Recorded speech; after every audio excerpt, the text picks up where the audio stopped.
बिस्मिल्लाहिर्रहमानिर्रहीम। लाखों करोड़ों दरूद व सलाम हज़रत मोहम्मद सल्लल्लाहु अलैहि वसल्लम पर और उनके आल पर। अस्सलामु अलैकुम वरहमतुल्लाहि वबरकातुहू। अल्लाह आप सबको खैर व बरकत, सुकून क़ल्ब और नमाज की मोहब्बत अता फ़रमाए। इस वीडियो में हम आपके साथ शेयर कर रहे हैं 25 अहादीस नबी सल्लल्लाहु अलैहि वसल्लम जो हमें नमाज की अहमियत, फ़जीलत और उसके रूहानी फ़वाइद से आगाह करती हैं। चंद लम्हे निकालिए और दिल से इन हदीस को सुनिए, शायद यही लम्हे हमारी ज़िंदगी को बदल दें और नेकी की इस दावत को दूसरों तक भी पहुँचाने में हमारी मदद कीजिए। सबसे पहले जो हदीस है वो है, नमाज दीन का सतून है, नमाज जन्नत की कुंजी है, नमाज मोमिन की महराज है। आदमी और कुफ्र के दरमियान फ़र्क नमाज का छोड़ देना है। सबसे अफजल अमल नमाज को वक्त पर अदा करना है। जो नमाज कायम करेगा उसके लिए दीन कायम होगा।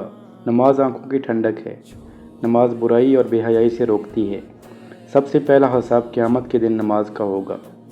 नमाज छोड़ने वाला अल्लाह के ज़िम्मे से बाहर है। नमाज के ज़रिए अल्लाह के करीब हो जाओ। रोज़ाना 5 वक्त नमाज अदा करना तुम्हारे गुनाहों को धो देना है। जो नमाज़ों की हिफाजत करेगा अल्लाह ताला उसको जन्नत में दाखिल करेगा। नमाज दीन का सतून है। नमाज का छोड़ देना मुनाफ़िक़त है। नमाज कब्र के अज़ाब से डाल है। नमाज छोड़ने वाला अपने आप पर जुल्म करता है।